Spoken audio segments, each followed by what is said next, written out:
स्वागत है आपका इस आधुनिक भारत के सीरीज में।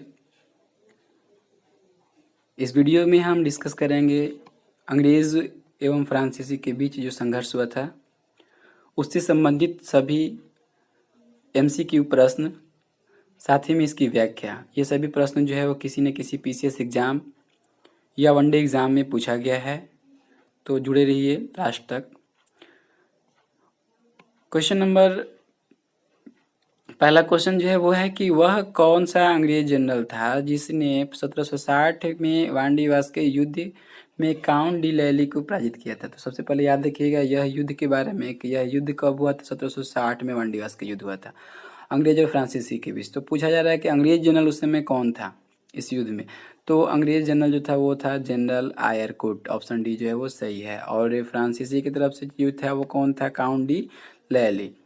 ठीक है, तो इसकी विस्तृत व्याख्या देख लेते हैं। तृतीय कर्नाटक युद्ध, इसका समय जो है तृतीय कर्नाटक युद्ध का 1756 से 1763 तक होता है। और इसी युद्ध में 1760 में एक युद्ध होता है और इसका युद्ध का नाम जो है वांडीवास के युद्ध के नाम से जाना जाता है। और इसमें अंग्रेज जनरल जो थे वो सर आयरकुट और फ्रांसीसी गवर्नर काउंट डिलेरी को पराजित किया था।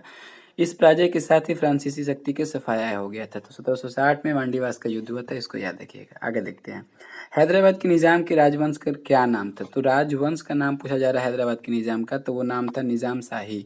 हैदराबाद के निज़ाम के राजवंश का नाम निज़ाम शाही राजवंश था। भारत की सहायक संधि प्रारंभ करने का श्रेय अंग्रेज लॉर्ड वेलेस्ली को माना जाता है। लॉर्ड वेलेस्ली के साथ सहायक संधि करने वाला पहला राज्य जो है हैदराबाद था। 1798 में सहायक संधि किया था अंग्रेजों के साथ। निम्न में से किसने भारत में फ्रेंच शक्ति को समाप्त कर दिया था। तो फ्रेंच शक्ति का समाप्त जो हुआ था वो वांडीवास के युद्ध के साथ हुआ था। और ये कब हुआ था, 1760 में हुआ था। इससे पहले एक और याद रखिए, आप थोड़ा सा वहाँ भी चल जाते हैं। वो 1759 में वेदरा का युद्ध हुआ था। इसमें जो है वो डच समाप्त हुआ था, डच की शक्ति को समाप्त कर दिया था अंग्रेजों ने। तो वेदरा का युद्ध और वांडीवास का युद्ध 1 साल का अंतराल है, इसको याद रखिएगा। तो वांडीवास जो है वो 1760 में हुआ था, फ्रांस और अंग्रेज के बीच हुआ था। वहीं वेदरा का युद्ध जो है वो 1759 में हुआ था, अंग्रेज और डच के बीच हुआ था। तो वांडीवास की लड़ाई में फ्रेंच की शक्ति को समाप्त कर दिया गया। तृतीय कर्नाटक युद्ध के समय जो है वो 1756 से 63 था। तृतीय कर्नाटक युद्ध में 1760 में वांडीवास के युद्ध में अंग्रेजी सेना ने फ्रांसीसियों को पराजित किया और इस पराजय के साथ ही भारत में फ्रांसीसी शक्ति को समाप्त हो गया। तृतीय कर्नाटक युद्ध के अंत में पेरिस के संधि के तहत हुई थी। निम्न में से किस युद्ध में भारत फ्रांसीसियों के भाग निर्णय हुआ था। तो यही वही क्वेश्चन है, वांडीवास का युद्ध था। फ्रांसीसियों ने निम्नलिखित में से किस संधि के द्वारा मद्रास अंग्रेजों को वापस लौटा दिया था। तो ऑप्शन ए जो है वो सही है, लॉस ऑपला के संधि 1748 में। लॉस ऑपला के संधि 1748 से ऑस्ट्रिया के उत्तराधिकार का युद्ध समाप्त हो गया, मद्रास अंग्रेजों को पुनः दे दिया गया था। भारतीय शांति के जनक किसे कहते हैं। तो बाल गंगाधर तिलक को कहा जाता है भारतीय शांति के जनक। इन्होंने, किसने कहा था ये बातें इनको, तो ये जो थे वो सर वेलेंटाइन सिरोल ने ही बाल गंगाधर तिलक को अशांति का जनक कहा था। और इन बाल गंगाधर तिलक ने मनहानि के मुकदमा चलाने के लिए के सिरोल के प्रति इंग्लैंड भी गए थे, लेकिन वहाँ मुकदमा हार गए थे। बाल गंगाधर तिलक को भारत का बेताज बादशाह कहा जाता है, इसको भी याद रखिएगा। स्वतंत्रता से पूर्व निम्नलिखित में से कौन सा एक फ्रांसीसी कॉलोनी नहीं थी। फ्रांसीसी कॉलोनी कहाँ नहीं थी, तो पटना में नहीं थी। पूछा जा रहा है फ्रांसीसी के बारे में, तो फ्रांसीसी कॉलोनी जो पटना में नहीं थी। स्वतंत्रता के से पूर्व पटना में फ्रांसीसी कॉलोनी नहीं थी। फ्रांस की सम्राट लुईस 14वें के मंत्री कोलबर्ट के अनुरोध पर फ्रांसीसी ईस्ट इंडिया कंपनी की स्थापना 1664 ईस्वी में की गई। फ्रांसीसी ने पहली व्यापारिक कोठी 68 में सूरत में स्थापित किया था। अंग्रेज ने भी भारत में पहली व्यापारिक कोठी 1608 में सूरत में किया था, लेकिन इसके मान्यता 1613 में मिली थी। ईस्ट इंडिया कंपनी की स्थापना 1600 ईस्वी में हुआ था। ये सब चीज़ें भी याद रखिएगा, इंपॉर्टेंट है। मुगल सम्राट हुमायूं का मकबरा कहाँ है, तो ये दिल्ली में है। वांडीवास के युद्ध में इंग्लिश सेना ने किसको हराया था, तो फ्रांसीसी को हराया था। वांडीवास का युद्ध 1760 में हुआ था। तृतीय कर्नाटक युद्ध के समय जो था वो 56 से 63 के बीच माना जाता है। और इसी युद्ध में वांडीवास का युद्ध हुआ था, इसी समय वांडीवास का युद्ध हुआ था। और फिर फ्रांसीसी का अंग्रेजों ने सफाया कर दिया था भारत से। ठीक है, निम्नलिखित में से निम्नलिखित में से प्रथम कर्नाटक युद्ध में कौन से तत्कालिक कारण था? तो तत्कालिक कारण जो था वो जहाज़ों पर अधिग्रहण था। अंग्रेजों द्वारा फ्रांसीसी जहाज़ों पर अधिग्रहण जो था प्रथम कर्नाटक युद्ध के तत्कालिक कारण था। और यह युद्ध का कार्यकाल कितना था?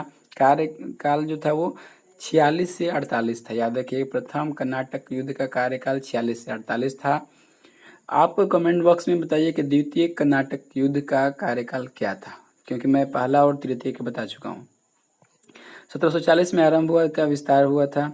गृह सरकारों के आज्ञा के विरुद्ध ही दोनों दलों अंग्रेज और फ्रांसीसी 1746 में युद्ध प्रारंभ हुआ। अंग्रेज कैप्टन बर्नट के नेतृत्व में अंग्रेजी सेना के कुछ फ्रांसीसी जहाज का अधिकार कर लेना था। तो यहाँ एक चीज़ और याद रखिएगा, कैप्टन बर्नट था इसमें, इसके ने नेतृत्व किया था। ठीक है, तत्कालिक कारण था। प्रथम कर्नाटक युद्ध के समय ही कर्नाटक के नवाब अनवरुद्दीन ने महफूज खां के नेतृत्व में 10,000 भारतीय सेना को फ्रांसीसियों के आक्रमण करने के लिए भेजा था। ये नाम याद रखिएगा, अनवरुद्दीन महफूज खां। कैप्टन पैराडाइज के नेतृत्व में फ्रांसीसी सेना आइडर नदी पर स्थित सेंट थोम नामक स्थान पर नवाब को पराजित किया था।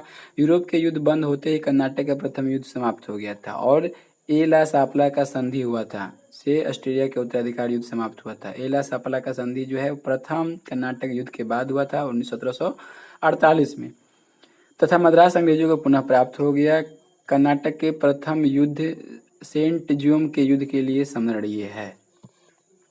कर्नाटक के युद्ध किन किन के बीच लड़ा गया था? तो अंग्रेज और फ्रांसीसी के बीच लड़ा गया था। चलिए यहाँ मिलान करना देख लेते हैं। प्रथम कर्नाटक युद्ध, द्वितीय कर्नाटक युद्ध, तृतीय कर्नाटक युद्ध, और इसके बाद एक प्रथम मैसूर युद्ध के बारे में कहा जा रहा है। तो देख लीजिए प्रथम कर्नाटक युद्ध में क्या हुआ था। तो प्रथम कर्नाटक युद्ध में एक्सला चैपल की संधि हुई थी। ठीक है, कब हुआ था? 48 में हुआ था। द्वितीय कर्नाटक युद्ध के बारे में देख लेते हैं। तो द्वितीय कर्नाटक युद्ध में पेरिस की संधि हुआ था, इसको याद रखिए। तृतीय कर्नाटक युद्ध में और निर्णायक रहा। ठीक है, प्रथम मैसूर युद्ध, ये देखिए मैसूर युद्ध टीपू सुल्तान के साथ संबंध रखता है क्वेश्चन। ब्रिटिश की इसमें हार हुई थी, तो ऑप्शन देख लीजिए, ब्रिटिश की हार हुई थी। निम्नलिखित में से कौन सा प्रथम यूरोपियन व्यक्ति था जिसने भू क्षेत्र अर्जित करने के उद्देश्य से भारतीय राजाओं के झगड़ों में भाग लेने के लिए नीति आरंभ किया था? वो डुप्ले ही थे। डुप्ले ने पहली बार हथकंडे का प्रयोग किया भारत के जीतने के लिए, अंग्रेजों को मार्गदर्शन बने। यह डुप्ले ही था जिसने पहली बार भारतीय यूरोपीय सेना को राज दरबारों में भारत के व्यय पर नियुक्त करवाया और पहली बार यूरोपीय हितों के लिए राजनीतिक में हस्तक्षेप किया, भारत में यूरोपीय साम्राज्यों की नींव रखी। तो राजनीतिक में हस्तक्षेप इसी के कारण अंग्रेज किया था, मतलब यही उसमें अगुवाई किया था। उसके बारे में जे बी मालसेन ने लिखा है कि उसकी योजनाओं का प्रभाव उसके जाने के पश्चात भी रहा। वह भूमि जिसे उसने जो सूझबूझ के जोता, उर्वर बनाया, वह क्षमता जो उसने दर्शाई, उसके लौटने के तुरंत पश्चात उसके प्रतिनिधियों ने उपयोग की और उससे अत्यधिक लाभ उठाया। तो ये था टॉपिक जो था अंग्रेज और फ्रांसीसियों के संबंधित जितने भी क्वेश्चन थे एग्जाम में पूछे गए थे वो सारे मैं डिस्कस कर चुका हूँ। इसको एक दो बार और देख लीजिए, वीडियो को क्लियर हो जाएगा। Thank you.